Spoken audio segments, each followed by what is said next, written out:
नमस्कार. मी डॉक्टर आरती दातार. अध्यात्म म्हणजे आत्मपरीक्षण. अध्यात्म म्हणजे स्वतःला स्वतःची झालेली विशेष ओळख. पण अशा ओळखीसाठी आपल्याला आपले गुणदोष माहिती पाहिजेत. आपणच आपल्याला कठोर आत्मपरीक्षणाची सवय लावून घ्यायला पाहिजे. आपण माणूस आहोत. एक चांगला माणूस असण्यासाठी कोणकोणती लक्षणं माझ्यात हवीत याची डोळस जाणीव आपल्यातल्या प्रत्येकाला पाहिजे. लोकांतात या गोष्टीची जाणीव होत नाही, तर एकांतात आपण शांत बसून अंतर्मुख होऊन स्वतःला तपासतो. समर्थ रामदास स्वामी दासबोध या आपल्या जीवनग्रंथात असं म्हणतात की अध्यात्म म्हणजे भोंगळपणा नाही, बावळटपणा तर नाहीच नाही, दांभिकताही नाही. म्हणून प्रत्येकाने आधी माणूस व्हा आणि नंतर आध्यात्मिक व्हा. खरं अध्यात्म हे आपल्या वर्तनातून सिद्ध होतं, बोलण्यातून नाही. अध्यात्म ही असण्याची बाब आहे, दिसण्याची नाही. तुम्ही कसे दिसता यापेक्षा तुम्ही कसे आहात याला जास्त महत्त्व आहे. तुमचं अंतरंग ही तुमची खरी ओळख आहे. त्यामुळे बाह्य रंगरंगोटीपेक्षा अंतरंग सजावटीवर आपण अधिक भर द्यायला हवा. त्यासाठी आत्मपरीक्षणाचा संस्कार मनावर असणं अत्यंत आवश्यक आहे. समर्थ दासबोधात आत्मपरीक्षण, आत्मपरिवर्तन आणि आत्मनिवेदन या 3 गोष्टींवर खूप भर देतात. मी मुळातच आनंद स्वरूप आहे, असं असूनसुद्धा मी नित्य दुःखी का राहतो? मी सदा सर्वदा तक्रारी करतच का जगतो? निसर्ग सुंदर आणि प्रसन्न असूनही मला खूपदा नाराजी, औदासिन्य का वाटतं? मी नित्य अस्थिर का असतो? या सगळ्या प्रश्नांची उत्तरं बाहेर नाही आहेत, तर माझ्या आतच आहेत, हे मला दासबोधाच्या वाचनाने समजतं. नुसतं समजून उपयोग नाही, तर जे कळलं आहे ते वळायला हवं. माझ्या वागण्यात, वर्तन प्रक्रियेत मलाच बदल घडवून आणायला हवेत. हे बदल कधी एका रात्रीत होत नाहीत. पी हळद आणि हो गोरी इतकं हे परिवर्तन सोपं नाही आहे. त्यासाठी सतत मनाला बजावत राहिलं पाहिजे. यालाच संत महंत साधना किंवा अभ्यास असं म्हणतात. मी कशीही वागेन तरी मला आनंद, शांतता, समाधान मिळायलाच हवा, असा आग्रह धरून कधीच आपण आनंदाचे धनी होत नाही. अभ्यासाची पुस्तकं डोक्याखाली घेऊन झोपल्याने पुस्तकातील ज्ञान कधी डोक्यात शिरत नाही. त्यासाठी वाचन, मनन, चिंतन, लेखन या पायऱ्यांची नितांत गरज असते. मी कसा आहे हे समजलं की मी कसा हवा आहे हा मनाचा प्रवास सुरू होतो. माझ्या स्वभावामुळेच मी सुखदुःखांचा, त्रासाचा आणि नैराश्याचा धनी होतो. माझ्या मनाच्या जडणघडणीवर माझी सुखदुःख अवलंबून आहेत. हे मला अंतर्मुख झाल्याशिवाय कधी समजणार नाही. आपण कुठेतरी असं वाचलेलं असतं की माणसाचा स्वभाव कधीही आणि कशानेही बदलत नाही. या वचनाचा आपण सोयीस्कर अर्थ लावण्याइतके चतुर असतो. स्वभावो दुरती क्रमः हे संस्कृत वचन आम्हाला माहिती असतं.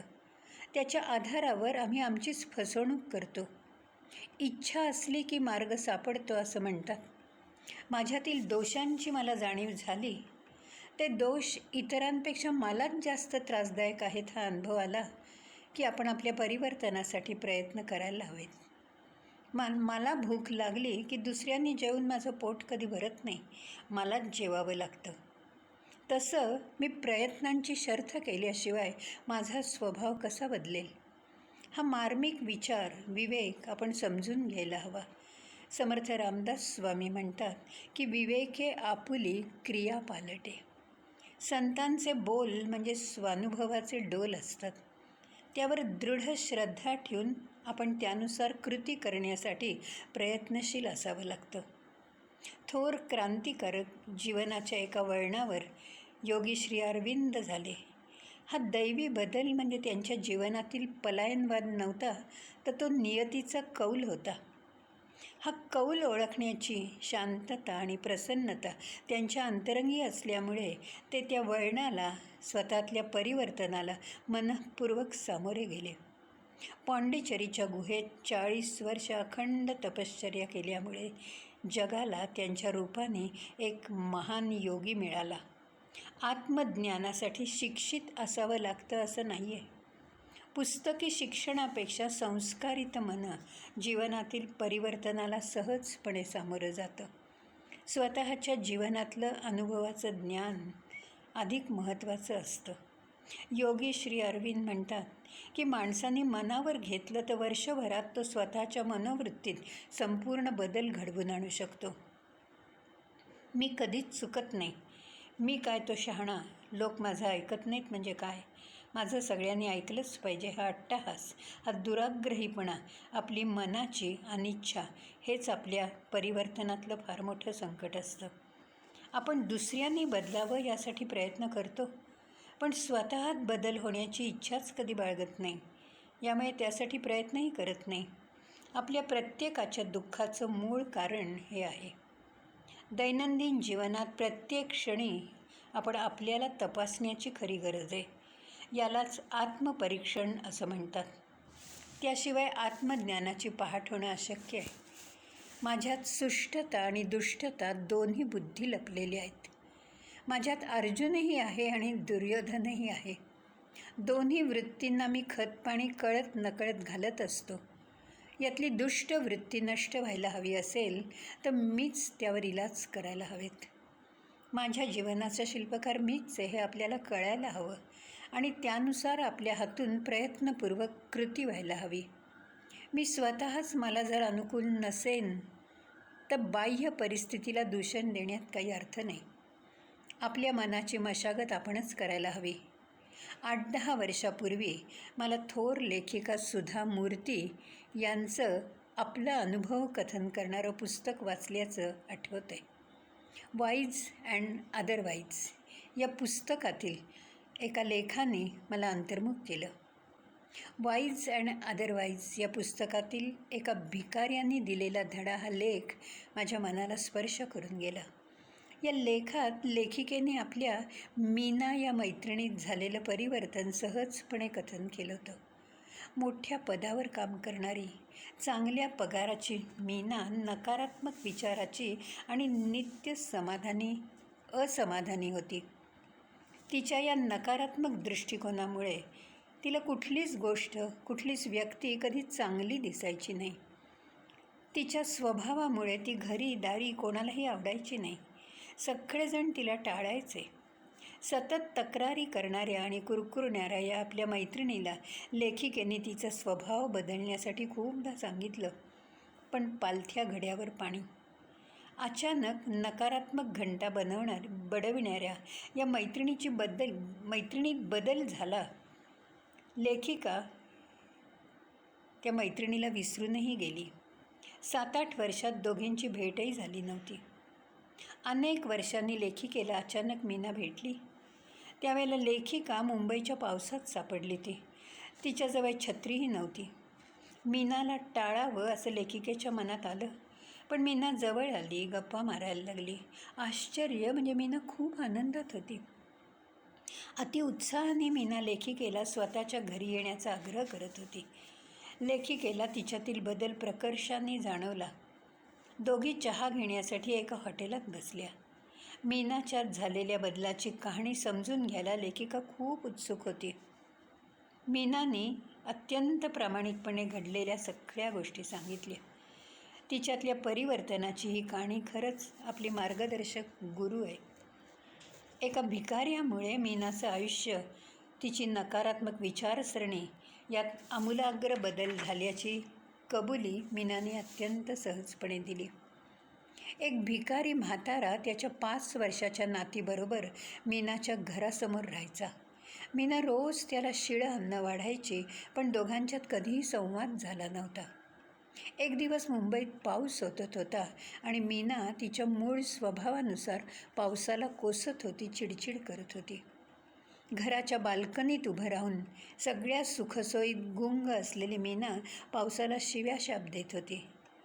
तिला समोर तो भिकारी आपल्या नातीबरोबर रस्त्यावर बसून मोठ्या आनंदात खेळताना दिसला.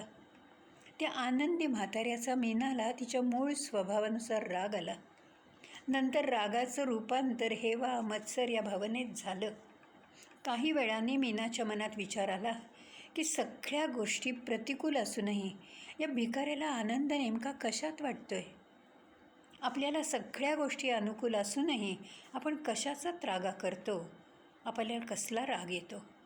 आपण सतत तक्रारी करतच का जगतो. खूप विचार केल्यानंतर लक्षात आलं की आपल्या भावना, आपलं सुखदुःख बाह्य परिस्थितीवर अवलंबून नसून ते आपल्या स्वभावावर अवलंबून आहे. सुखदुःखाच्या जागा आत आहेत. आयुष्यात पहिल्यांदाच तिला आत्मपरीक्षण करावंसं वाटलं. तिच्या लक्षात आलं की आपल्याकडे सुखदुःखाच्या सगळ्या वस्तू आहेत, पण सुख नाही आहे. या उलट त्या भिकाराकडे सुखाची एकही गोष्ट नाही आहे, पण तरीसुद्धा तो सुखी आहे, तो आनंदी आहे. सुख आणि आनंद यातला फरक तिच्या लक्षात आला.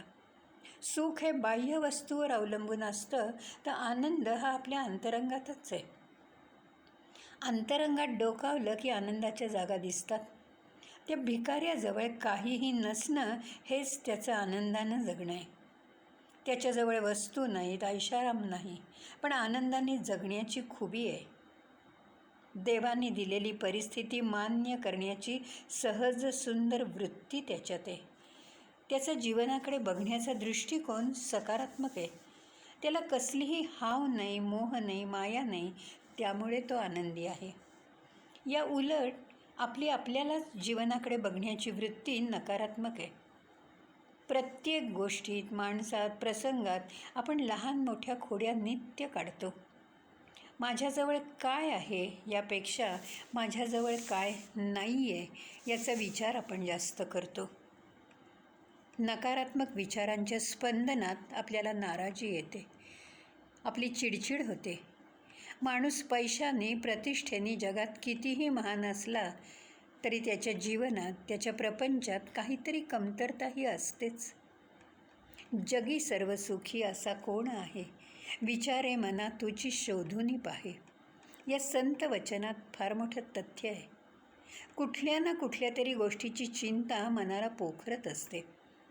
ब्रह्मचैतन्य गोंदवलेकर महाराज म्हणतात की प्रपंचात सुखी होणं म्हणजे भगवंताचं होणं होय. पुष्कळ वस्तू मिळाल्या म्हणजे पुष्कळ सुख मिळते हा केवळ भ्रम आहे.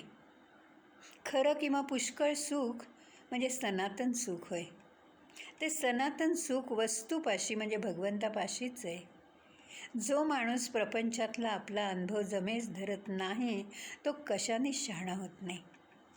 मी कोण हे जोवर आपण ओळखत नाही तोवर वैभवाच्या शिखरावर जरी गेलो तरी आपल्याला समाधान कधीही मिळणार नाही. वासना हे आपल्या सुखाचं खरं मूळ आहे. वासना कोणत्याही उपायांनी तृप्त होत नाही. आपण जर भगवंताजवळ वास ठेवला तरच ती वासना नष्ट होते. मी कर्ता नसून परमात्मा कर्ता आहे अशी भावना झाल्याशिवाय फलाची अपेक्षा सुटणं शक्य नाही. आणि फलाची अपेक्षा सुटल्याशिवाय जीवाला कधी शांती मिळणार नाही.